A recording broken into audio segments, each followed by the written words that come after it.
மனிதனும் மர்மங்களும் அப்படின்னு கூட ஒரு நிகழ்ச்சி பண்ணீங்க நீங்கள் இல்லையா?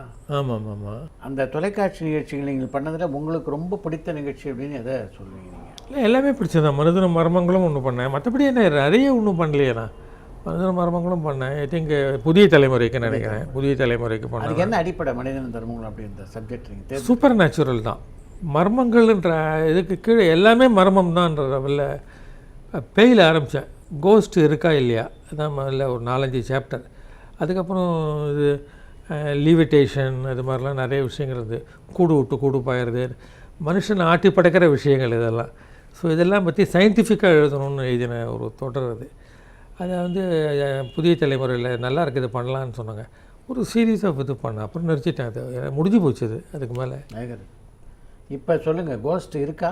இல்லை சார், இருக்கா இல்லையான்னு இன்னும் தெரியாது. அது இந்த மர்மமாகவே இருக்குது. கடவுள் இருக்காரா?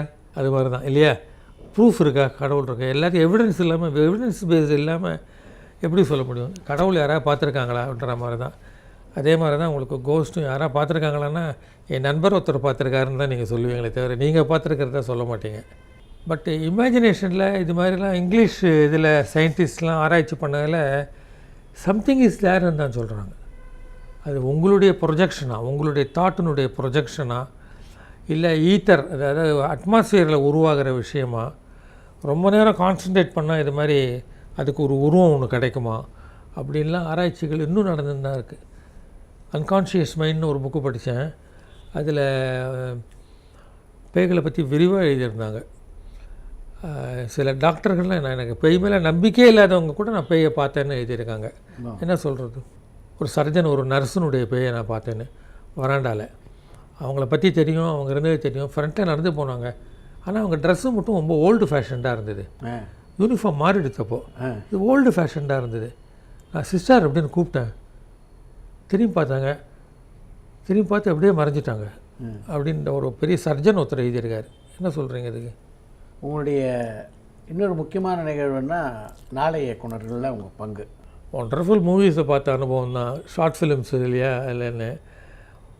அதுலேயும் நிறைய பேர் ரொம்ப இந்த ஃபஸ்ட் ப்ரைஸ் கொடுக்கலன்னா ரொம்ப கோவப்பட்டவங்கள்லாம் உண்டு. ஆமாம் ஆமாம்.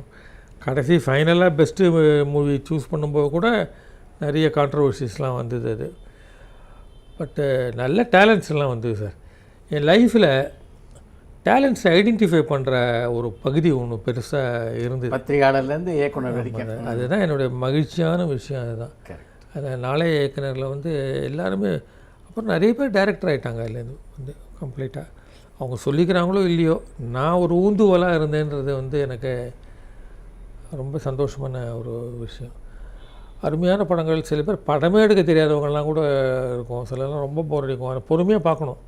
நடுவில் ஒரு ஜெம் மாதிரி ஒன்று வரும். தங்க கட்டி மாதிரி ஒரு ஐடியாவோடு ஒருத்தர் பண்ணிருப்பார். சில பேர் எடுப்புலேயே அப்போவே டைரக்டரான ஒரு இது இருக்கும் சார் படத்தில். நாளை இயக்குனர்லேருந்து வந்த பல இயக்குனர்கள் இன்றைக்கி வந்து சினிமா உலகத்தில் வந்து பல சாதனை பண்ணியிருக்காங்க. உதாரணத்துக்கு கார்த்திக் சுப்புராஜ் கூட அதுலேருந்து வந்தவர் தான் இல்லையா? அவருடைய படங்களை பார்க்கக்கூடிய வாய்ப்பு உங்களுக்கு கிடைச்சதா? அப்போ இப்போ கூட தேவையில்லாமல் நன்றி மதன்னு போடுறாரு அவர் ஆரம்பத்தில். எல்லாருமே கேட்பாங்க என்ன மதனுக்கும் இதுக்கு என்ன சம்மந்தம்னு. அது அவர் தனிப்பட்ட கதை. அது அவர் வந்து அந்த காலத்தில் நாளை இயக்குனரில் பார்த்ததுன்னு அவசியமே இல்லை.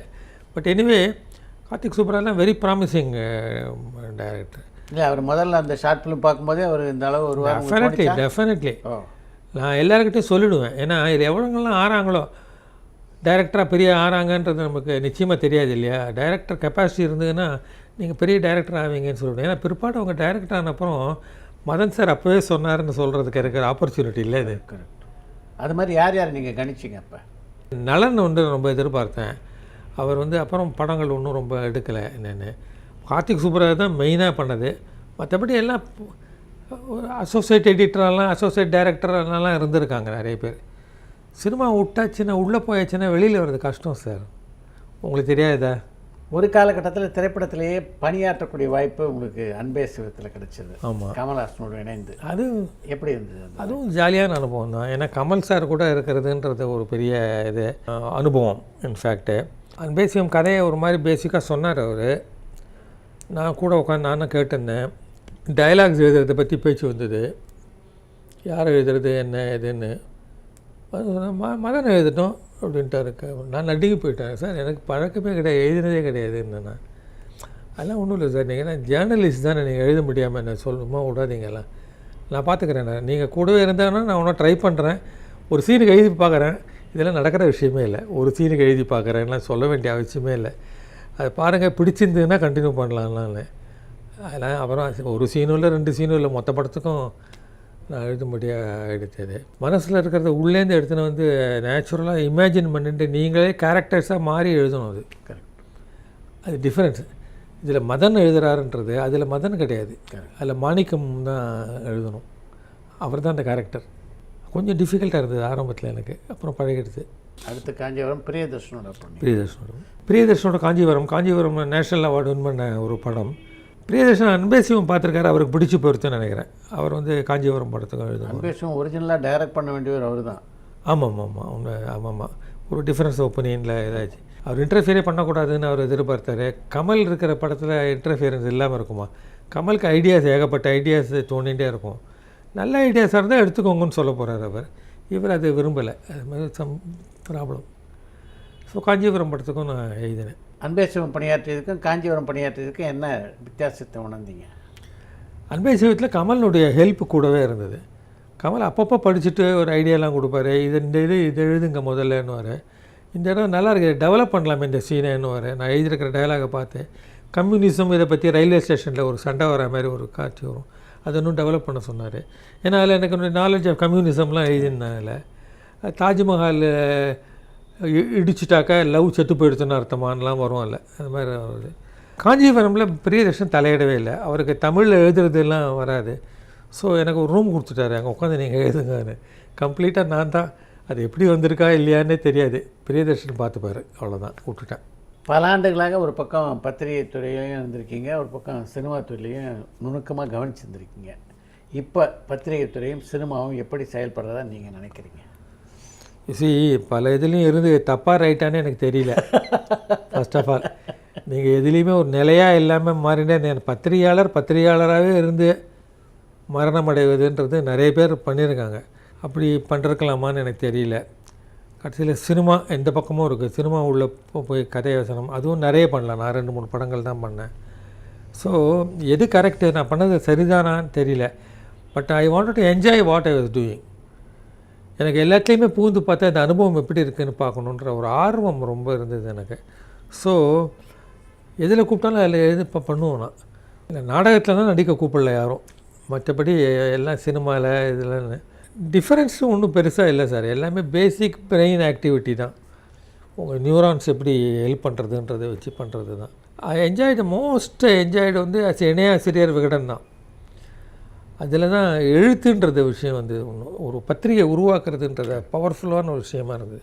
அந்த பத்திரிகை ரொம்ப நாளுக்கு இருக்குது இல்லை, நம்ம ஆர்டிகல்ஸ்லாம் புத்தகமாக வரலாம். அதெல்லாம் அப்போ ரிப்போர்ட்டர்ஸோடு பேசி பழகினது அதெல்லாம் எனக்கு ரொம்ப பிடிச்சிது. அதான் மெயின். நீங்கள் பத்திரிகையாளராக இருந்தபோது பல ஆளுமைகளோடு பழகக்கூடிய வாய்ப்பு உங்களுக்கு கிடச்சி, சினிமா உலகிலையும் சரி அரசியல் உலகிலையும் சரி. இதில் உங்களால் மறக்க முடியாதவங்கன்னா யார் சொல்கிறீங்க? நான் தனிப்பட்டு யாரையும் சொல்ல விரும்பலை சார். ஏன்னா அந்தந்த டைமில் அவங்க இம்பார்ட்டண்ட்டாக இருக்காங்க. அதனால் நான் கட்சி மாதிரிண்டே இருந்தேன்னு அர்த்தம் இல்லை. எல்லோரும் நண்பர்கள் தான். இன்ஃபேக்ட் பாலச்சந்தர், மணிரத்னம் இவங்களெல்லாம் இன்டர்வியூ பண்ணியிருக்கேன். அதெல்லாம் ரொம்ப ஃபேசினேட்டிங் பர்சனாலிட்டிஸு, ரொம்ப இன்ட்ரெஸ்டிங்கான கேஸ் தான். அது ஒரு பக்கம். நிறைய புது இயக்குநர்கள் எல்லாரையும் என்கரேஜ் பண்ணுற ஐடியாவோடையே நான் இன்டர்வியூ பண்ணது உண்டு. அது இல்லாமல் அதில் நிறைய பேர் பெரிய டைரக்டர்களாகவும் ஆனாங்க. அதையும் நான் ரொம்ப ரசித்து பண்ணேன். பத்திரிகை உலகத்தில் வந்து இன்டர்வியூ பண்ணது இல்லாமல் ஓகே. இன்டர்வியூ எனக்கு ரொம்ப பிடிக்கும். ஒருத்தர் மனிதனோட உட்கார்ந்து பேசி பழகி அவருடைய உள்ளுணர்வுகள், அவருடைய அனுபவங்கள் எல்லாத்தையும் வெளியில் கொண்டாடுறதுன்றது இல்லை. அது இன்டர்வியூ கேள்வி பதில் மாதிரி ஆக்காமல் அவங்கள நிறைய பேச விடணும். நான் இன்டர்வியூ ஆரம்பிக்கும் போது நான் தான் பேசுவேன், முடியும் போது அவங்க தான் பேசிகிட்டு இருப்பாங்க. நான் நிறுத்துங்கன்னு சொல்ல வேண்டிய அளவுக்கு ஆகிடும். அந்த அளவுக்கு தன்னை மறந்து பேசுவாங்க. அங்கே தான் இன்டர்வியூ ஆரம்பிக்கிறது. உண்மையான இன்டர்வியூன்றது அங்கே தான் வரும். ஸோ அது எனக்கு ரொம்ப என்ஜாய் பண்ணேன். ரஜினி, கமலுக்கு அடுத்த நிலையில் உள்ளவங்க அஜித், விஜயெல்லாம் இருக்காங்க இன்றைக்கி. அவங்களோடலாம் பழகக்கூடிய வாய்ப்பு உங்களுக்கு கிடச்சிதா? விஜயெல்லாம் பேட்டி பார்த்துருக்கேன். அஜித்தை நான் பண்ணதே இல்லை. ஆப்பர்ச்சுனிட்டியே வந்தது இல்லை எனக்கு. ஏதோ ஒரு டைமில் வெளியூரில் இருந்தார், நான் போக தயாராக இல்லை. நான் வெளியூர்லாம் போய் ஒவ்வொருத்தரும் ஷூட்டிங் ஸ்பாட்டுக்கெல்லாம் போய் இன்டர்வியூ பண்ணணுமான்னு நான் இன்ட்ரெஸ்ட் எடுத்துக்கல. எனக்கு குறை தான். ஆனால் அஜித்தை மீட் பண்ணி இன்டர்வியூ பண்ணலையேன்னு சொல்லிட்டு. விஜய் எந்த படத்தின் போது பேட்டி கண்டீங்க நீங்கள்? விஜய் மட்டும் நல்லா கொடுத்தாரு. விஜய் நல்லா பெரிய அளவில் ரொம்ப எச்சரிக்கையாக இருந்தார். ஏன்னா அப்போ நான் நிறைய கமல் ரஜினியெல்லாம் இன்டர்வியூலாம் பண்ண காலம் வந்து ரொம்ப பயந்து கொடுக்குறாரு, கரெக்டாக வந்துடணும்னு ரொம்ப எச்சரிக்கையாக பேசுகிறார். அவரும் பெரிய ஆக்டர் தானே அவரும். இன்ஃபேக்ட்டு தமிழ்நாட்டில் வந்து விஜய் ரசிகர்கள் கேட்கவே வேணாம். விஜய்கிட்ட அரசியல் சம்மந்தமாக கேள்வி இருந்தது அவங்களது? அரசியல் பற்றி பேச விரும்பவே இல்லை அவர். பட் அரசியல் நான் தூண்டி விடுவேன் நிறைய. நீங்கள் தலைவர் ஆகலாம் சார்லாம் சொல்லிவிடுவாங்களாம். அவர் மாட்டலை.